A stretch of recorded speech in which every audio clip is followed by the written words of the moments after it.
Verdade. Imparcialidade. Começa agora o programa A Hora da Verdade. A apresentação: Carlos Frederico Gomes. Olá, amigo assinante, estamos iniciando mais um programa A Hora da Verdade na sua TV+, canal 15 da Multiplay. E eu queria começar falando hoje do Ministério Temer, né? Que é um governo interino. Eu já vou repetir, antes de mais nada, dizer novamente que eu nunca achei que a solução do impeachment fosse o ideal para resolver os graves problemas do nosso país.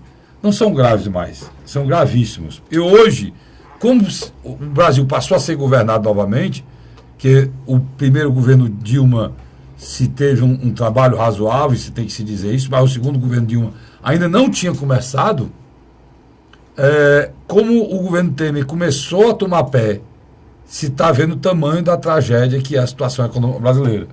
Nós estamos falando hoje em torno de 160 bilhões só de déficit para 2016. E nós estamos no mês de maio. Aí que o déficit é maior ainda, né? Então, eu estou querendo falar do novo governo Temer com o desemprego a galope, as lojas fechando. Basta você dar uma voltinha aqui no estado de Ceará, no centro da cidade. Você vai ver várias lojas fechando. Essa semana fechou uma grande sapataria Esposende no centro da cidade. Por aí vai. E nós estamos falando de famílias que perdem a dignidade, de pai de família e perde a dignidade, de pai de famílias que choram olhando para os filhos, para a mulher, pai de família que são humilhados porque não tem como sustentar a sua família. Todo mundo, todos nós temos um pouquinho de São José.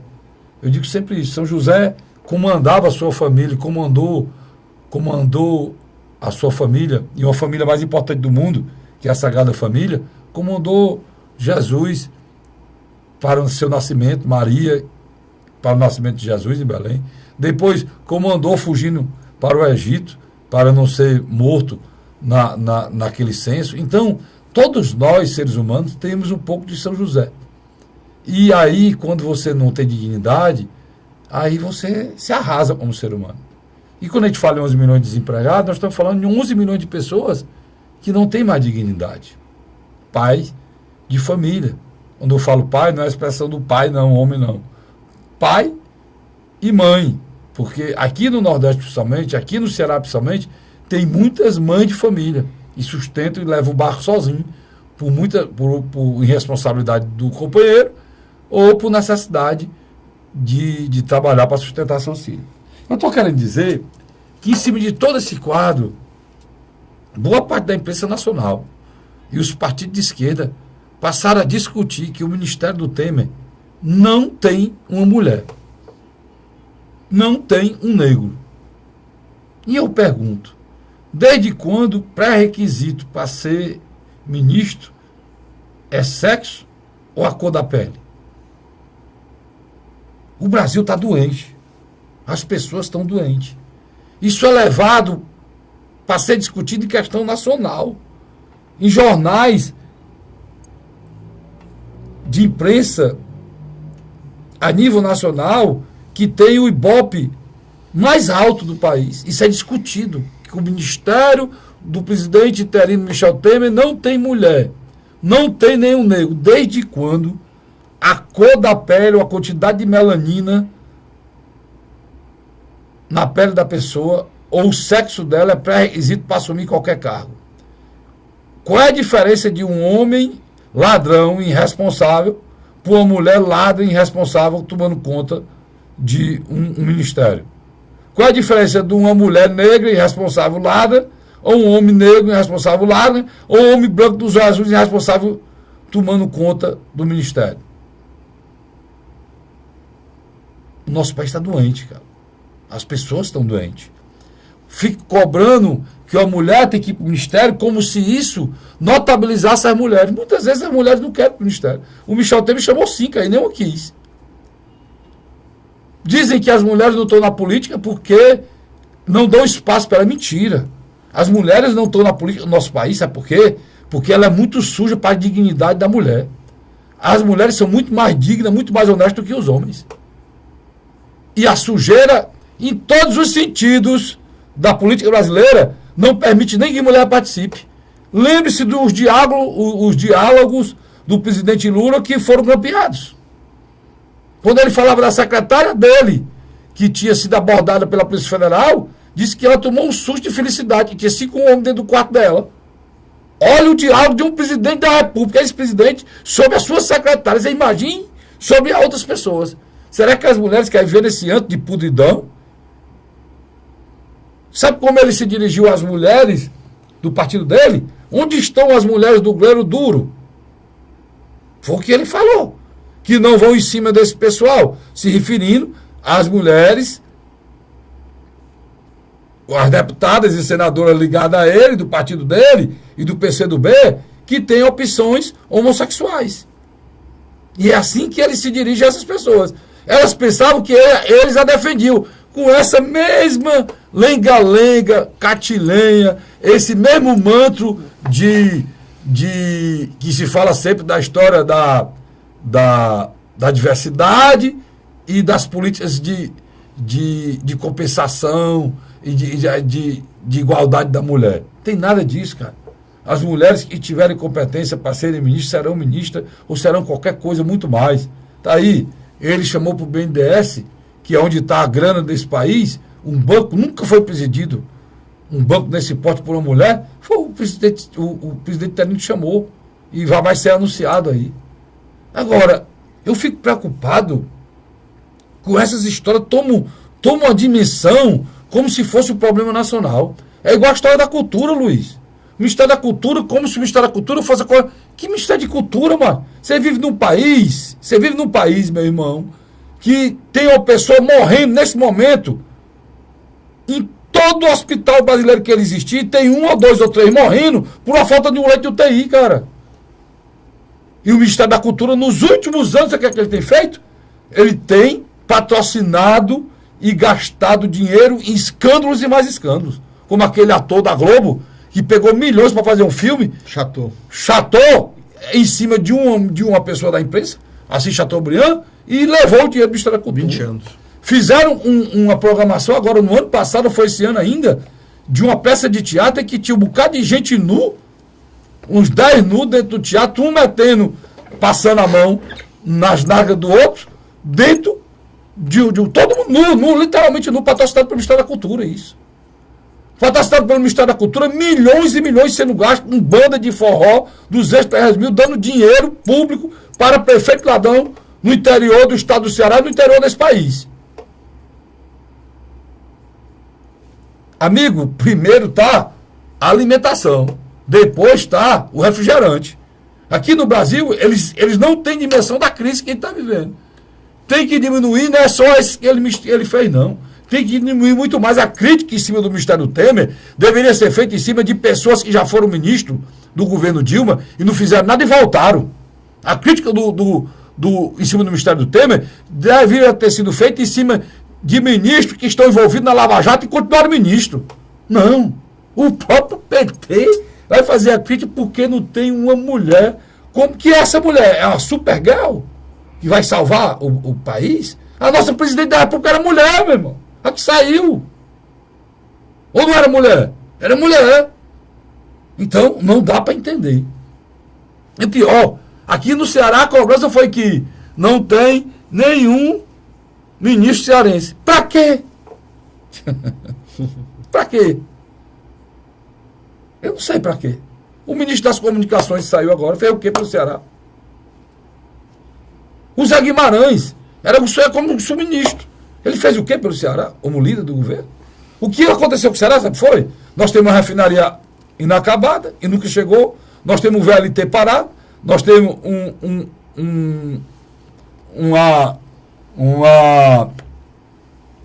um metrô inacabado, parado. Nós temos inúmeras obras, o aeroporto parado, inúmeras de obras acabadas, que eles queriam um ministro que fizesse isso. O único ministro que fez alguma coisa por esse país, ou por esse estado do Ceará, foi o ministro Ciro Gomes, na época da integração, que encaminhou o projeto da integração, o projeto da transposição do São Francisco.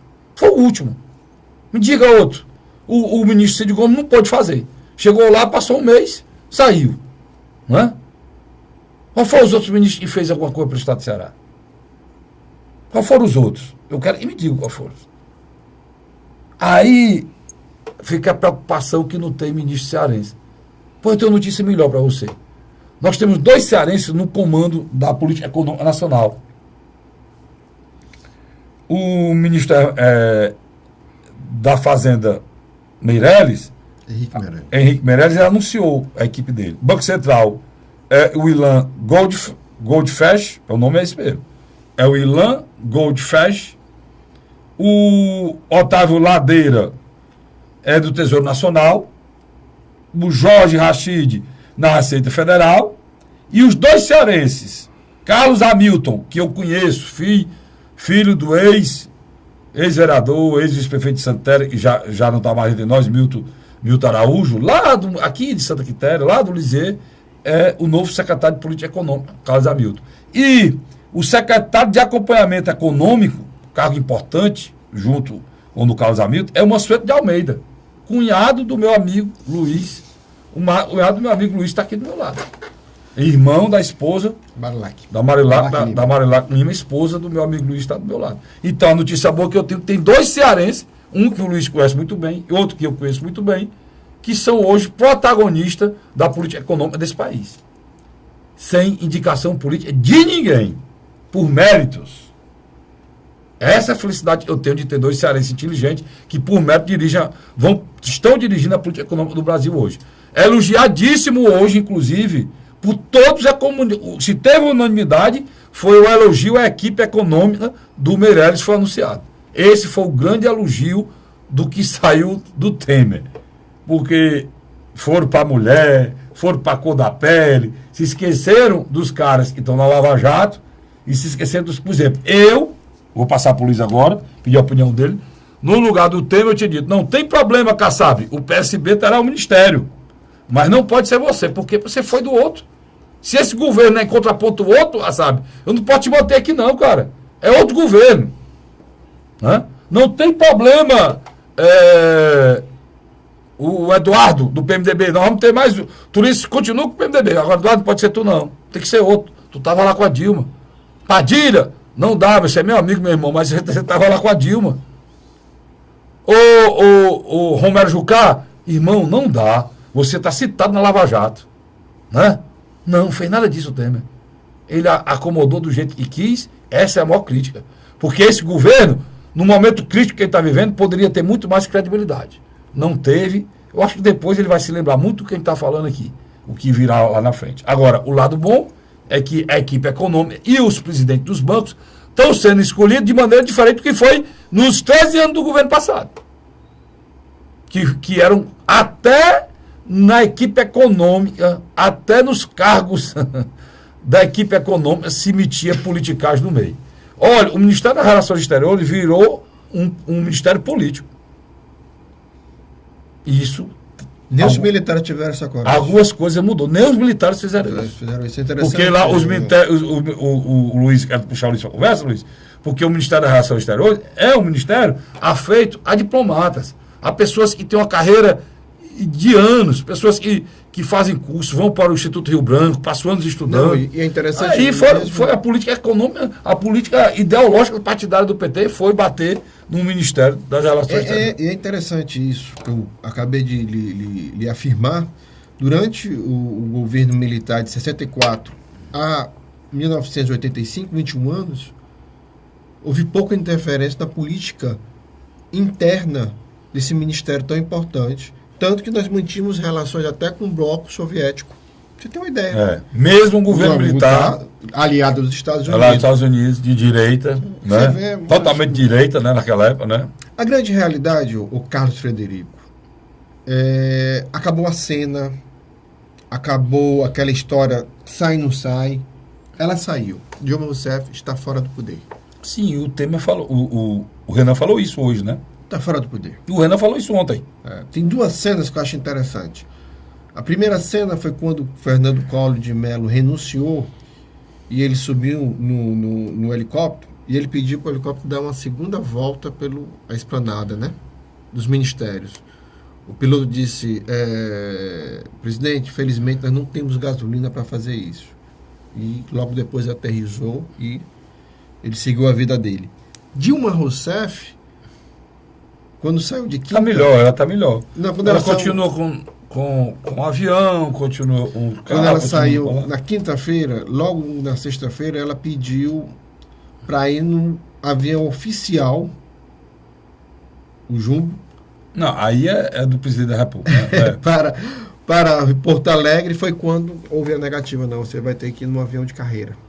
Não, no avião da FAB, sem Da ser FAB. É aquele chamam de avião de carreira. No avião da FAB, sem ser o avião do presidente. Sem ser o presidente do presidente. O avião do presidente continua com o presidente. Então, na minha avaliação aí, Carlos Frederico, quando você pega aquela cena dela fazendo o discurso,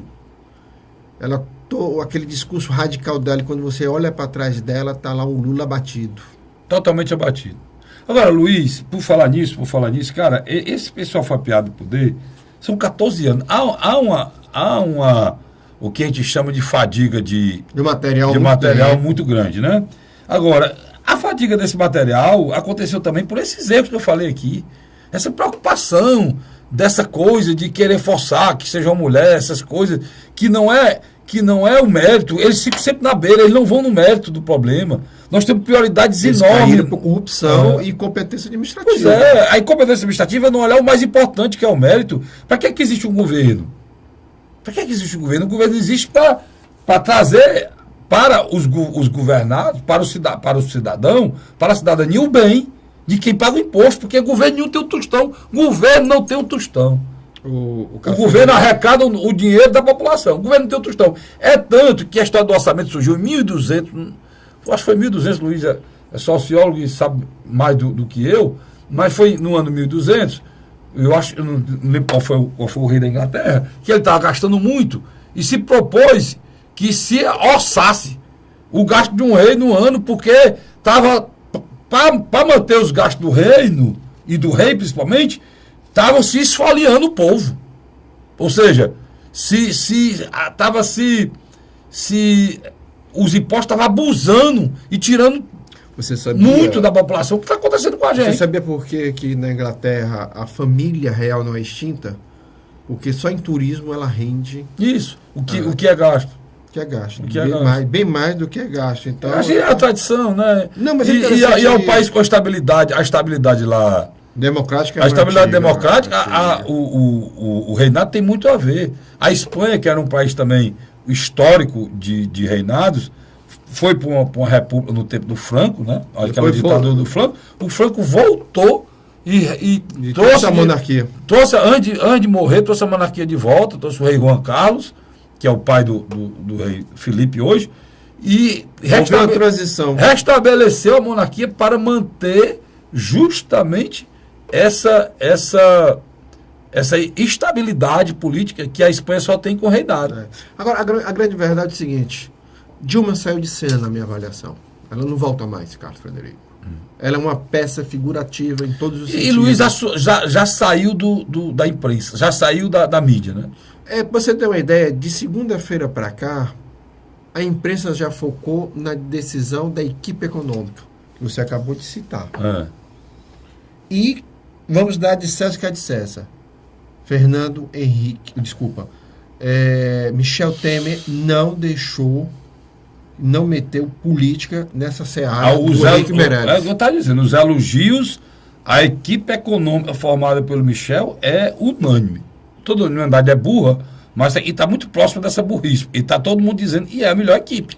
Tanto o mercado financeiro interno como externo elogiou. Outro gol dele foi puxar a parte da Previdência, uma parte da Previdência, não os problemas de pagamento, a parte de recursos humanos da Previdência. Ele puxou para a Previdência o problema financeiro para a Fazenda. Né? Isso deu... A Secretaria. A Secretaria da Previdência. Da Previdência trouxe para a Fazenda. Isso deu... Marcelo Caetano. Isso foi dado feedback. Esse feedback foi dado para os investidores que a questão da Previdência no Brasil é levada a sério. Não, é o seguinte. Nos últimos anos, era um cargo muito mais político. Era dado a um partido. Ele ficava alternando entre PT e PMDB, o Ministério. Agora não. Agora vai um técnico que vai tentar sanar esse buraco que nós temos hoje na Previdência. Muitos dos assuntos que foram discutidos nessas últimas horas lá são assuntos que a gente precisa colocar em votação no Congresso. E Luiz, eu fico chateado porque é muita hipocrisia de um lado um do outro, né? Eu sempre disse que esse governo é o mesmo. O PMDB sempre teve lá. A hipocrisia do PT agora falando, tá aí, vocês queriam, vai ter reforma da Previdência. A reforma da Previdência sempre teve na pauta do PT o tempo todo. Sim, lógico. O tempo todo. Vocês se lembram agora, há bem pouco tempo atrás, o Congresso fez uma reforma, uma história do 85, como é que é? 81, 91, como é que é? Do tempo, você soma o seu tempo de serviço com a sua idade, para aposentar, tem que dar homem da 85, homem da 90, mulher da 85, né? Exatamente. Isso aí foi uma mini reforma feita pela Previdência já no início do ano. Então, esse problema não é um problema do Brasil, não. E é por isso que a oposição, até para ser oposição agora, se o PT quiser ser, se quiser se reerguer, tem que ser mais pragmática, tem que ser mais verdadeira. Né? Não está focando em coisas só para criticar. Porque essa reforma da Previdência, o PT queria. O PT queria essa reforma. O PT brigou por essa reforma. A reforma é do PT. Então, não vamos fazer o povo de abestado, não, né? E que ninguém é abestado, né? Eu vou para um rápido intervalo e volto já, a gente discutindo. Outra vez, ainda que não para, o juiz Moro acabou de decretar a pena, né, para o ex-ministro Zé Disseu. Uma delas, né? Uma delas. Cabe recurso. Mas foi condenado a 23 anos. Não vamos discutir isso. Já, Luiz, esse assunto. Tá certo? De volta já. A Hora da Verdade.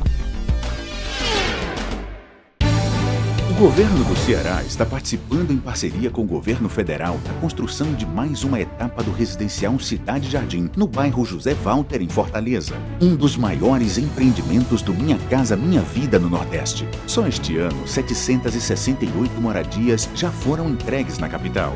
Transporte na porta, moradia segura, que tá uma maravilha. Aqui tem tudo para a pessoa ser feliz. É o governo do Ceará cumprindo compromissos e garantindo casa própria para os cearenses. A Hora da Verdade. Tá aí todos os jornais desde ontem que o ex-ministro Zé Disseu é condenado a 23 anos de prisão na Lava Jato. Eu no bloco anterior falei sobre isso, estou iniciando o bloco já com esse assunto. Luiz, eu não gosto do Zé Disseu, nunca gostei. Sempre achei uma criatura arrogante, pedante e um ser humano muito duvidoso. Porque um cara consegue enganar a própria família durante 15 anos e não sabia, não era o nome dele? Não sabia, era.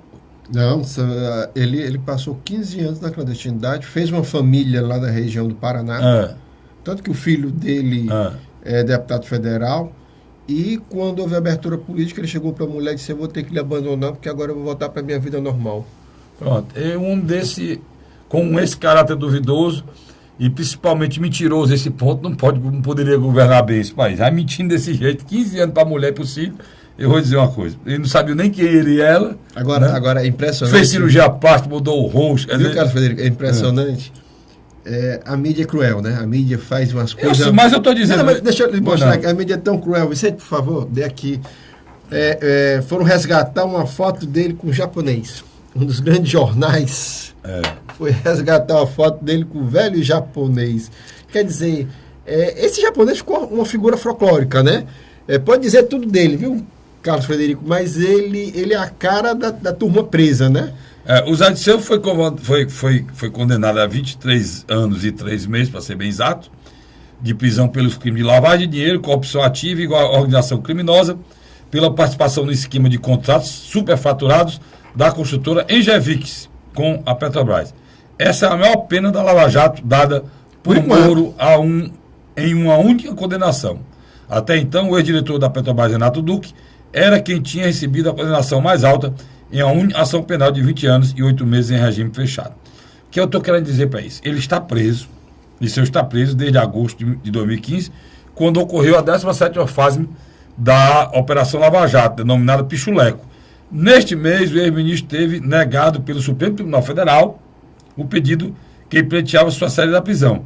Ele está detido no Complexo Médico Penal, em Pinhais, na região metropolitana de Curitiba. Por que é que ele continua preso? Porque ele estava em regime semiaberto da condenação do mensalão. Aí já houve a incidência. Aí perdeu o direito da... Não, mas o próprio Moro E também lá no Supremo dizem que é o mesmo estilo. É a mesma coisa. É a mesma coisa. É a mesma coisa. Por isso que no entender da justiça foi uma reincidência. Foi residência. E que ele fez depois da condenação do mensalão. Mesmo preso, ele estava trabalhando, preso no mensalão, estava participando do esquema do Petrolão. Para você ver que é um bandido mesmo. Agora, eu, Luiz, não gosto dele. Você sabe que o Marcelo Odebrecht quer que a Dilma e uma parte do ex-primeiro escalão dela deponha na cariação dele. Eu não gosto dele.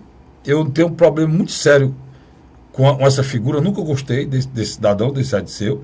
Inclusive porque pessoas de bem do PT eram niveladas essa criatura, e não deveria, né? Eu fiz uma crítica quando ele veio aqui no Ceará. Tinha colegas nossos, ministro para cá, o homem já condenado, já sendo implicado pelo mensalão, e os caras chamando aqui de ministro, sabe?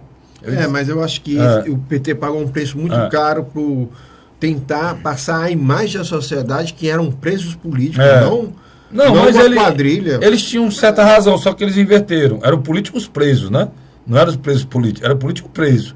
Dá até para aceitar, mas era político preso, continua um político preso. Mas mesmo esse político preso aqui, Luiz, não é muito não, 23 anos, cara.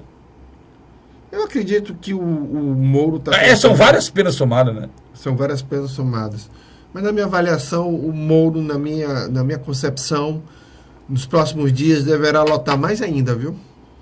Eu acho que muita gente vai ser presa nas próximas diligências. Por quê? Muita gente perdeu o foro privilegiado, Carlos Frederico. É verdade, isso é um fato. Tem gente que não vai mais passar por Brasília. Vai direto para a mão do Moro.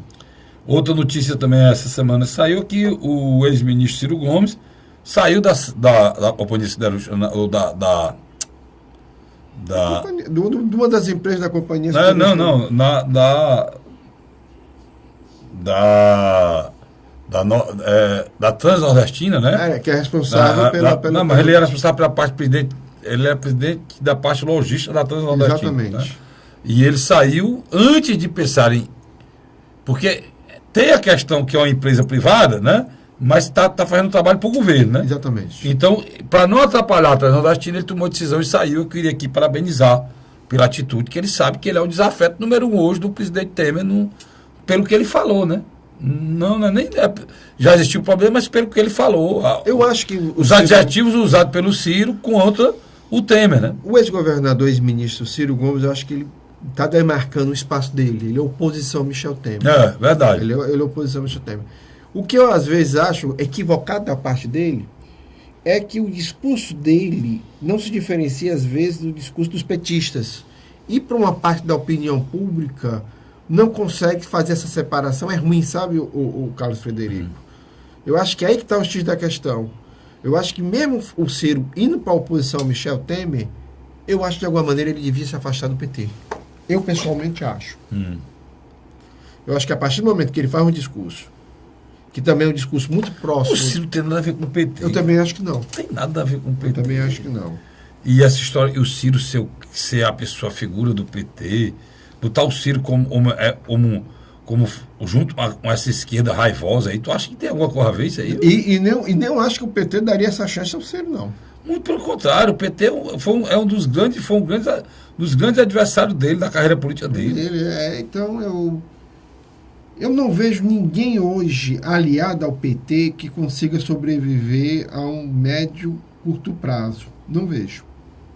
Eu acho que quem se abraçar com o PT, eu acho que morre afogado. Tá aí, eu falei aqui no início do Ministério da Cultura, o novo ministro da Cultura, Marcelo Calero. Conhece, Luiz? Conheço, ele era ex-secretário da Cultura do município do Rio de Janeiro. Muito prazer. É escolhido secretário nacional de Cultura do governo Temer. E essa decisão aconteceu após recusa de várias mulheres, está dizendo aqui. O atual secretário municipal de Cultura do Rio, Marcelo Calero, será o novo secretário nacional de Cultura. Ele foi convidado na noite da última terça-feira. Em seguida, informou o prefeito Eduardo Paes, do PMDB, sobre sua intenção. Grande canalha esse Eduardo Paes. Esse aqui é um canalha. Intenção de aceitar o cargo. Mais cedo, Calero teve encontro com o ministro da Educação, Mendonça Filho, para anunciar sua decisão. Nesta quarta-feira, Calero está em Brasília para acertar os detalhes sobre a sua participação no novo governo No início da tarde, ele foi ao Palácio Jaburu, em Brasília, para se encontrar com o presidente Michel Temer. Frederico, assim, Várias mulheres acusaram, né? que eu acho também que o Michel Temer precisava mais disso. Ele caiu, o Michel caiu na armadilha da opinião pública. Armadilha da opinião pública. Foi atrás de mulher para justificar, a mulher acabou colocando. Né? Eu acho que a população não está preocupada com isso. A população quer que essa crise passe o mais rápido possível. As pessoas querem voltar a trabalhar. Mas venderam isso, Luiz, venderam isso, essa necessidade. O PT, ele tem umas coisas... O PT não, a esquerda brasileira tem umas coisas que só ela tem. Por exemplo, a esquerda brasileira era para bater de frente com o capital, Luiz. Né? Era para bater de frente contra esse rombo que faz, essa exploração do cidadão brasileiro, Luiz, que paga 400% de juros ao ano, mas 350% de juros ao cheque especial, do Itaú, o Bradesco, com mais de 1 bilhão aí na Operação Zelotes, macho. É outro debate, de sonegação. O PT, em vez de lutar contra isso, a esquerda, em vez de lutar contra isso, a esquerda fica só comendo as papinha pela beirada, papinha fria. Discussão inócua, sem nexo, sem mudar nada a vida do povo brasileiro. E se pousando que está lutando pelo branco, ou pelo negro, pelo índio, pelo homossexual, na realidade faz nada. Junto com o empreiteiro, envolvido com o empreiteiro com um escândalo, junto com um banqueiro. Mas que esquerda é essa, Luiz? Que esquerda é essa, mano? A gente está querendo que a esquerda bater de frente, mas com você que paga. Você paga 10% de juros no cheque especial, eu pago 10% de juros no cheque especial, cabe o cartão de crédito, se o cara não pagar o rotativo, vai pagar 400% ao ano de juro. O cara paga juro de agiota institucionalizado por esse governo que saiu, Luiz. 13 anos fazendo isso. Então, aí é ser de esquerda no Brasil, é ser a favor de aborto, é dizer que uma criança é um girino, só vai saber o sexo dela quando fizer 10 anos. Rapaz, eu sou uma pessoa que o meu pensamento é totalmente virado contra esse capital que explora o homem. Né? Aí não, eu sou de esquerda, não, eu sou conservador. Por quê? Porque eu sou contra o aborto. Eu sou contra o aborto por uma questão familiar, de formação minha. Eu olho a minha neta, que tem 8 meses, então a pessoa, se essa menina tivesse feito o aborto, ela não existia. Coisa linda daquela, faz parte da minha vida, da família, do meu filho, da minha nora, da minha esposa. Né? E eu fazia parte de uma criança daquela, por quê? Porque ela foi impedida de nascer, cara. E aí, isso é questão ideológica, desde quando? Você pode dizer que uma mulher pode fazer um aborto como se... Não é ao corpo dela, eu sei. Eu sei, cada pessoa tem o direito de ter liberdade em cima do seu corpo. Mas se eu anunciar aqui que eu vou vender o rim amanhã, aqui na televisão, eu estou preso amanhã. E o rim é meu. O rim é meu, nasceu comigo, é meu.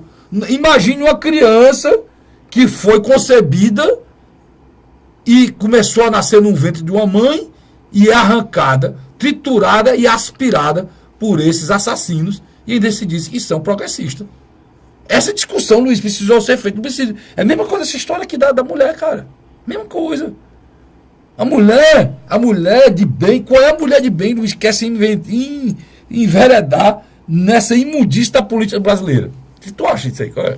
Eu acho que ninguém de bem quer se enveredar. Na realidade, nós estamos aqui caindo também no maniqueísmo, nessa questão de gênero, homem e mulher. Não, porque eles querem que você empurre. É igual a eleição. Tem que ter uma quantidade cheia de candidatos a mulher. Aí eles não conseguem, né? Aí vão pegando professoras que querem passar 3 meses sem trabalhar, aí bota para ser candidata, é só o que tem. Meu amigo, o que eu estou dizendo para você aqui, aconteceu esse ano, na sua cidade, aqui em Fortaleza, eles colocam professores, professoras, funcionárias públicas, né, para ser candidata, porque eles têm uma obrigação por lei de preencher o número de mulheres para ser candidato. Aí elas aproveitam e passam 3 meses em casa, né? Porque ser candidato tem que se afastar. O marketing sempre foi muito forte com o ex-presidente Luiz Inácio Lula da Silva. O operário que se tornou presidente, que ia eleger a primeira mulher presidente. O operário presidente perfeito. E é uma coisa que você não pode tirar dele, né, Luiz? É um cara que veio de baixo, tem uma história linda, bonita de ser falada e de ser falada, e melhorou a condição de vida do povo brasileiro, levou o salário mínimo para $300, distribuiu renda dessa maneira, se lembrou do Bolsa Família, que era uma coisa pequena que a dona Ruth Cardoso tinha feito, e transformou numa coisa do tamanho do nosso problema do nosso país, né? Ele levou para milhões, para milhares, ele levou para milhões de pessoas. Se lembrou da universalização da energia, né, Luiz? Levou a energia para todos os cantos rurais. O atual ministro da Fazenda, ele levou para o Banco Central. Esse ministro da Fazenda aqui foi da ministra da Fazenda, ele foi presidente do Banco Central e era quem coordenava ele fez muita coisa interessante, o Lula. Interessante. Agora, dia de passagem, ele queria, em 2015, que logo no primeiro dia, quem assumisse o Ministério da Fazenda não fosse Joaquim Levy, não, fosse Henrique Meirelles. Foi a Dilma que barrou. Interessante isso. Por que a Dilma barrou? Você vai descobrir agora o que é uma pessoa que é arrogante e prepotente. Por que a Dilma caiu? Vou lhe mostrar um dos motivos. Sabe por que o Meirelles foi barrado? E se ele tivesse assumido no ano passado esse governo, Luiz, esse governo não estava do jeito que está. E ela não teria saído. Sabe por quê ele foi barrado? Pasme os senhores. Porque ele disse, presidente, eu assumo o ministério sem problema. Agora, eu queria lhe pedir uma coisa. A área econômica do governo, quem define sou eu. Porque o seu governo é muito político, eu não posso resolver o problema da economia com ingerência política. Então, os cargos, eu falei, acabei de falar aqui, inclusive tem 2 cearenses. O Carlos Hamilton, que é meu amigo, eu conheço, o pai dele era meu amigo, eu o conheço desde criança, e o cunhado do Luiz, irmão da esposa do Luiz, da Marilac, esses 2 homens aqui foram cearenses que estão nessa equipe por competência, sem indicação política, porque foram homens que estudaram, se prepararam e foram guinados a essa posição de Comando Nacional da Economia. Mas, sabe o que a presidente Dilma? Nem respondeu. Ela disse depois para o Lula, né, que não aceitava que ninguém dissesse quem ela tem que indicar, não. Desse condições para que ela tem que indicar. Porque ela não aceitava que o presidente do Banco do Nordeste, o presidente do Banco do Brasil, o presidente do BNDES, o presidente da Caixa Econômica, não fossem políticos. Ela queria botar quem ela quisesse. E o Henrique Meirelles pediu o tema agora. Que esses presidentes dos bancos também, está sendo discutido, porque se não for anunciado, tem que ser pessoa técnica. Não pode ser político tomando conta de homem. Você vai botar raposa para tomar conta de galinha. Tá políticos com o caráter que tem os políticos brasileiros hoje. Ressalvando os homens de bem, e tem homem de bem nas políticas, ressalvando os homens de bem. Mas esses que estão atrás de carga aí, é mesmo botar raposa para tomar conta de galinha. Político para tomar conta da Caixa Econômica, do Banco do Brasil, pelo amor de Deus. Sem dúvida. Não é, Luiz? Foi exatamente isso, porque não aceitou? Com certeza, é isso mesmo. O Henrique Meirelles não foi, porque ela não deu a carta branca necessária para ele indicar. E todo momento, na época, o ministro do Planejamento, Nelson Barbosa, que acabou saindo agora nesse último final trabalhava de semana, contra o Joaquim Levy. Quer dizer, uma coisa surrealista, um governo totalmente retalhado, um trabalhando contra o outro. No governo anterior, o Joaquim Levy dizia uma coisa, o Barbosa dizia outra. Né? O Trombini, atual Banco Central. Você tem uma ideia? Mas o Trombini vai ser, que era o melhor nome, vai ser aproveitado na equipe econômica. Não, ele vai ficar mais um mês ainda. Estão dizendo que ele pode ser até um presidente de um desses bancos aí. Não, e um homem bom, é um homem sério. É um homem sério. A gente precisa falar e criticar os governos diante da nossa realidade. Fora de questão de aparelhamento partidário. Nós chega, ninguém aguenta mais isso. Né? As pessoas estão falando aqui com aparelhamento partidário. Chega disso. Por isso que tem coisas que tem, os elogios que tem que ser feitos ao governo, tem que ser feito. As críticas têm que ser feitas. Agora, esse governo representa uma nova esperança para o povo brasileiro, né, Luiz? Porque o Brasil estava ingovernável. Né? Olha essa história de impeachment, confusão. A partir de agora a gente espera e entendam, isso é importante. O cidadão que está desempregado, ele espera velocidade, né, Luiz? Sem dúvida. Não há muito tempo, não. O presidente Temer tem que entender isso.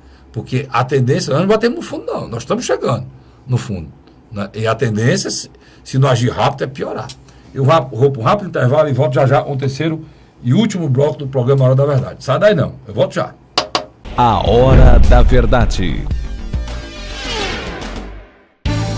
O governo do Ceará está participando em parceria com o governo federal da construção de mais uma etapa do residencial Cidade Jardim, no bairro José Walter, em Fortaleza. Um dos maiores empreendimentos do Minha Casa Minha Vida no Nordeste. Só este ano, 768 moradias já foram entregues na capital.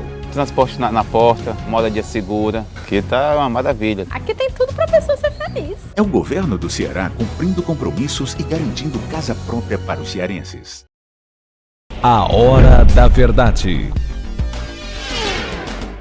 Estamos de volta agora com o terceiro e último bloco e eu quero dar uma notícia boa logo para os agricultores que estão vivendo um momento difícil no estado de Ceará em relação à seca, que o senador Eunício, e aí tem que dar a César de César, quem batalhou muito por essa lei de renegociação da dívida, ele conseguiu retirar 3 artigos chamados Jabuti. Jabuti é uma coisa que tem nada a ver com a história, a negada bota no meio para ser aprovado, sem relação direta com a matéria. Esse Jabuti estava atrapalhando e as melhores condições para o refinanciamento da dívida dos produtores rurais e caminhoneiros foram aprovadas no plenário do Senado ontem, vai para a sanção. Então, parabéns ao senador Eunício, eu sempre faço aqui, elogiando, né, o que é certo, criticando o que é errado. Parabéns, senador Eunício, por essa coisa importantíssima.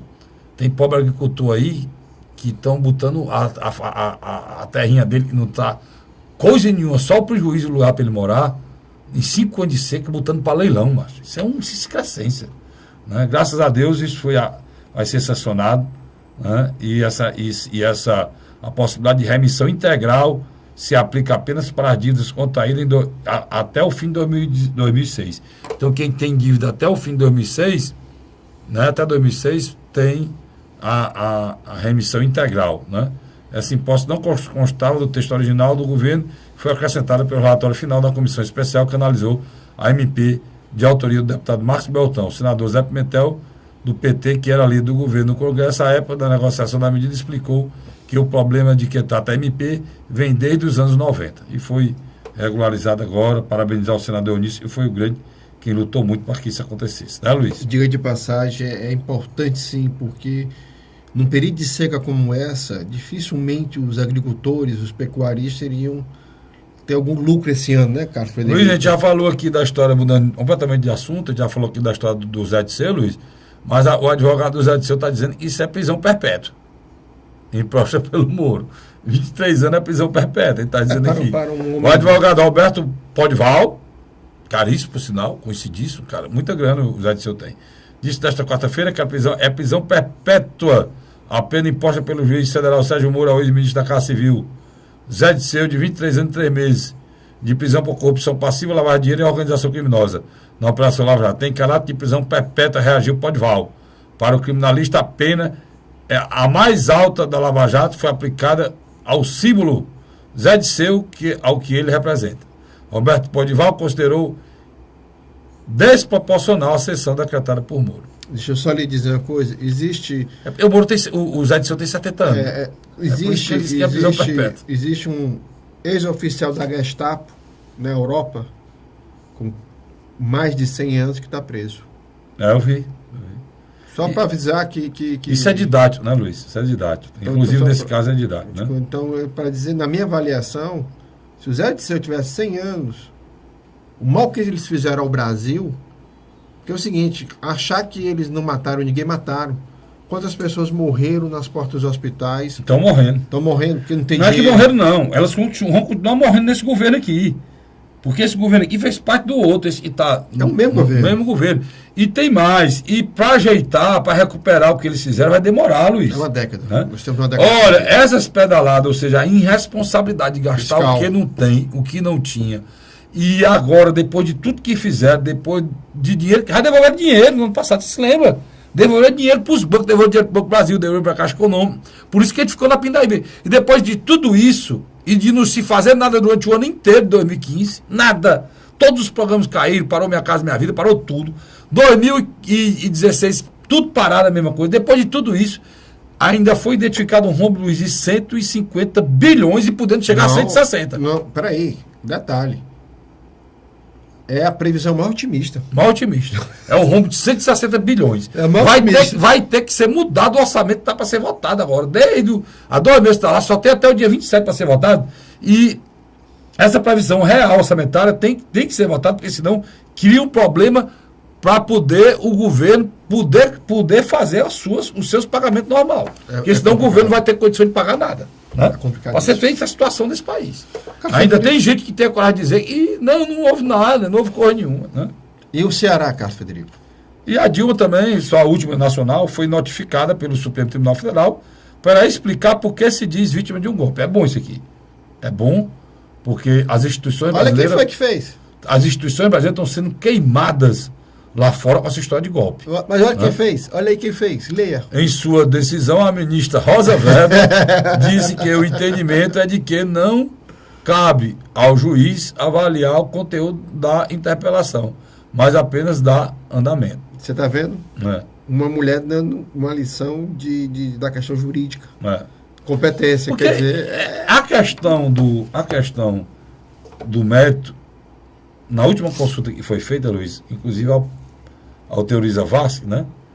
Aquele último bala de prata do advogado-geral da União, questionando o impeachment, alegando que o presidente da Câmara teve os seus atos tidos como abuso de poder, então a admissibilidade do pedido de impeachment seria também um ato de abuso de poder. Isso foi questionado, mas o Teoriza Vasque, na resposta, disse que questão de mérito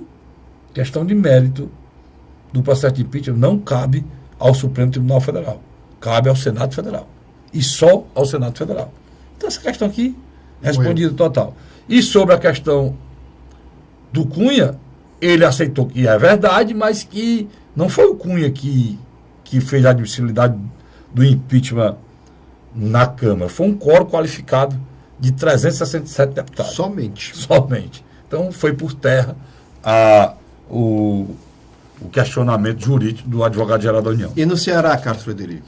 No Ceará, Luiz, eu tenho uma coisa muito interessante, e eu disse aqui na semana passada, e até a sua opinião, a gente discutiu aqui se o Estado do Ceará, como o Estado do Ceará ficaria por ser o governo cearense, os líderes cearenses desse governo, inclusive, que fazem o grupo do PDT junto com o PT do Ceará, que é ligado ao grupo do Ferreira Gomes, um desafeto do governo federal. E eu disse aqui que o Michel Temer tem que respeitar o povo cearense, né?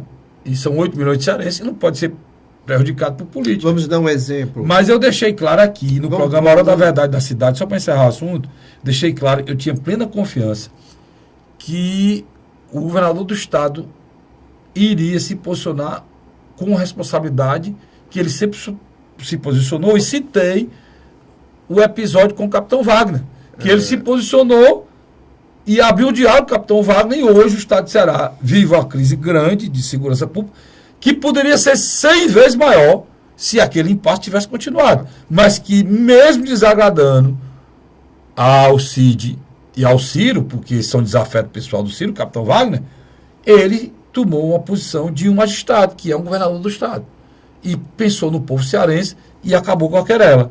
E agora ele deu uma declaração parecida com essa, não foi, Luiz? O senador Cristóvão Buarque foi eleito em 94 e assumiu em 95, no mesmo período de Fernando Henrique Cardoso. E ele dizia uma coisa bem clara: eu era da oposição, eu era do PT, Fernando Henrique Cardoso era do PSDB, mas na época ele disse que ficou impressionado a maneira republicana que Fernando Henrique Cardoso o tratava. Não misturava a política com as questões orçamentárias entre a União e o Estado. O Michel, assim? Lula foi presidente no mesmo período que Aécio foi governador de Minas Gerais. E o Aécio, na época, disse que foi muito bem tratado pelo governo federal. O ex-presidente Luiz Inácio Lula da Silva. Eu acho que o Michel, sim, tem por obrigação seguir essa cartilha. Estou dizendo sim, tem essa obrigação. Mas existem alguns fatores dentro da política local que vão, com certeza, tumultuar. O discurso do Ciro e do Cid Gomes é muito forte de oposição. O Ciro nem tanto, né? Depois daquela Do Sobral ele ficou Sobral. E tem uma notícia que estão falando aí, que parece que as pessoas foram citadas vão exigir retratação, né, Luiz? Não sei se você já ouviu isso aí. Acredito que sim. Retratação judicial, né? As pessoas foram citadas naquele discurso. Eu acho que o Ciro. Mas o Ciro foi dada declaração a ele veemente contra contra, acha que o governo e a prefeitura devem se posicionar na posição adversária, discordando do que falou O governador e o prefeito de e o Fortaleza. prefeito de Fortaleza. E para mim eles estão corretos. Não, na minha avaliação, você que acompanha diariamente lá a questão da Assembleia Legislativa, o Camilo procura sempre um diálogo. Ele tem uma coisa muito importante, o governador Camilo. Ele é sereno e ciente da sua responsabilidade. Eu acho isso uma coisa fundamental no governante. Serenidade e ciente da responsabilidade. Quando você tem essa postura, é fácil você tomar decisão. Entendeu, Luiz? E governar nada mais é do que tomar decisão. Quando você tem a serenidade de entender que você é responsável pelo bem comum de várias pessoas, qualquer outra questão pessoal, de amizade, fica abaixo, né, da sua responsabilidade com o povo que você governa. Isso é o que eu chamo de espírito público. As pessoas usam essas duas palavrinhas, mas não sabem o que é. Isso é espírito público. É você entender que as suas ações têm que ser com espírito de atendimento ao público. E se isso tiver que desagradar alguém, você vai ter que fazer. Né? Por exemplo, o governador Camilo tem algumas pessoas que fazem parte do governo federal que ele pode dialogar. O senador Tasso Gereissati, eu acho que haverá um diálogo. O ex-governador Lúcio Alcântara, que hoje vai ser um homem forte perante o Partido da República no Ministério do Transporte. Do Transporte. É transporte? Transporte. É transporte? Transporte. É um homem moderado. Tente lembrar algum discurso do Lúcio batendo no atual governador, ou criticando. Não, depois que houve o rompimento, né, e que foi mais incisivo. Ele teve até eu passei a conhecer o Lúcio que eu não conhecia, né? Porque uma coisa é quando o ranço junta com o problema. E ele tem razão na revolta que ele criou em relação... Porque eles eram próximos e se afastaram, né? Quando o Cid era prefeito de Sobral, era próximo do governador Lúcio Alcântara. Eles atuaram junto. Atuaram junto. Aí você tem figuras que são da oposição, mas não são radicais. Moroni não bate no governador. Luiz, por falar nisso, antes da gente terminar, como é que está essa questão? Como é que está essa questão municipal em relação àqueles partidos que a gente falou no programa passado? Tem alguns partidos, eu conversei com uma fonte, eu não vou dizer o nome aqui, que é um deputado estadual muito influente, mas que ele... Conhecedor. Ele conhece o fato, mas ele não me autorizou. Como ele não me autorizou, eu não vou falar. Mas conhece os trâmites. Mas ele me disse uma coisa e muito séria. Ele disse, e partidos como o PSD, partidos como o PP, e outros partidos, e são da base... PTB, muito bem, do Arnon. São partidos que são da base de sustentação do governo Temer e tem ministério. Todos os três têm ministério. PP está aqui. Que os presidentes desses partidos, junto com os ministros e o Temer, estão sendo acionados para que esses partidos aqui no Ceará têm que ter uma atitude contrária politicamente ao prefeito Roberto Cláudio. Sim, aí que entra aqui a nossa discussão. Ao prefeito Roberto Cláudio e ao governador do estado, junto com os irmãos Ciro e Cid. Vamos aqui. Existe aqui 4 atores. Não, existe 4 atores. Eu só vou terminar o raciocínio, que é 30 segundos. No enfrentamento das prefeituras de Sobral e de Fortaleza. Sim, sem dúvida. Que tem essa definição lá em cima, para que isso ocorra aqui, para desestabilizar a reeleição de Camilo daqui 2 anos, em 2018. Pronto. O que você acha dessa história? Governador Camilo e Roberto Cláudio, mandatos. São responsáveis pelas 2 principais máquinas executivas do estado do Ceará. Ciro e Cid, sem mandato, mas com um projeto para 2018, que passa... Um para o Senado e outro para presidente. Que passa agora para 2016, principalmente Sobral.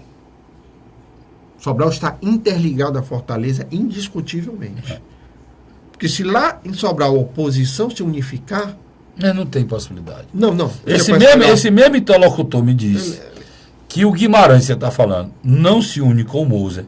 Eles estiveram até perto, mas o Moser tentou enfraquecer, cooptando pessoas do Guimarães, meu amigo Guimarães, um abraço, se eu estivesse no programa, tentou cooptar pessoas do Guimarães, e o Guimarães não aceitou isso, né? É como se tu fosse meu amigo, querer me enfraquecer para depois eu dar o beijo, né? Então ele se aproximou, tentou cooptar lideranças... cooptou lideranças políticas do Guimarães, importante para o Guimarães, para enfraquecê-lo, para ele não ser candidato para se coligar com ele. Ou seja, enfraquece para... E devido a isso ficou um ranço que eles não têm como. E hoje é uma das principais armas do Cid. É a candidatura do Guimarães que permite que haja esperança de facilita, né? Que o seu irmão Ivo Gomes seja eleito prefeito de Sobral. Sai na candidatura do Guimarães, aí dificulta mais. Jadel Vieira, Moreira Franco, o Eliseu Padilha, eles são homens hoje que fazem articulação junto com o Romero Jucá, política próximo a Michel Temer. Eu acho que, pessoalmente, Michel Temer não tem tempo para se preocupar com o Ceará, não. Você viu aí, o Luiz falou na política, né? 4 nomes PMDBistas. 4 PMDBistas. Você vê. PMDBistas. E quem era o PMDB? O PMDB que o Ciro quase semanalmente faz questão de criticar, né? Esses 4 PMDBistas, quando articularam a base parlamentar pró-impeachment, encontraram no senador Eunício de Oliveira alguém que, no primeiro momento, ajudou. Então, eu quero dizer o seguinte, eu não acredito que o Michel Temer tem esse interesse pessoal aqui no Ceará. Pessoal. Eu também não. Então, será que chega a esse ponto? Não, chega a esse ponto não. Mas... o Eunício tem. A Casa Civil, os assessores mais próximos do presidente, tem. Esse ponto que eu quero levantar. Só quero lembrar, né, pessoal, que essa missão não é fácil, não. Nós estamos falando de um homem chamado Cid Gomes, que desde o dia que entrou na vida pública, pode levar isso com vocês, ele não perdeu nenhuma eleição. Entendeu? Nenhuma. Foi eleito anteriormente como deputado, estou falando não. Foi eleito deputado estadual, depois de presidente da Assembleia, não perdeu mais nada. Foi eleito prefeito, reeleito prefeito, eleito governador, aí teve apoio da Luziane para ser eleito governador, ajudou a Luziane a ser reeleita, foi eleito governador, foi reeleito governador e puxou um nome que só ele sabe da onde, pela amizade, pela capacidade e pela família, e são homens de bem, né? Tanto Eudoro como o governador Camilo, e guinou o Camilo quando ninguém esperava para ser governador do estado e o elegeu. Então não é fácil enfrentar isso aqui, não. Agora, existem 2 políticos... Mas eu tenho que acabar aqui o meu cinegrafista. Rapidamente, mas tem 2 políticos da base de apoio hoje do Roberto Cláudio que eles precisam ser muito bem utilizados para a construção de uma ponte com Michel Temer. Tem mais. Além disso, completando só que o histórico do Cid pegou um deputado de Sobral e o transformou em prefeito de Fortaleza. Viu? Deputado de Sobral. O título está em Sobral, transferiu e o transformou em prefeito de Fortaleza. Então, você tem o Moroni Bictorga, que a gente vai falar no próximo programa, e o Alexandre Pereira, que são partidos hoje da base governista de Michel Temer, que eles poderiam ser, na minha avaliação, figuras que podiam apaziguar esse momento crítico que hoje... Quem são os dois? Moroni Bictorga, do DEM, e Alexandre Pereira, do PPS, que são da base governista do presidente Michel Temer. Ainda tem esses dois aqui que também são ligados são da base governista e ligados ao Roberto Cláudio.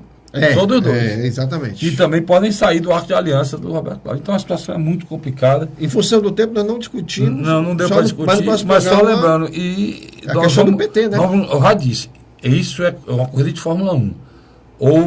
Entrou um pit stop. Não, entrou um safety car e misturou todo mundo. Nós temos que esperar o safety car sair para sair bem a posição de cada um. Nós vamos dizendo isso aqui ao longo do tempo. Terminou o tempo. Quero lhe agradecer, ouvinte, assinante, né? Nosso assinante telespectador, lhe agradecer a sua audiência. Na próxima semana, se Deus quiser, nós estaremos aqui de novo. Até lá.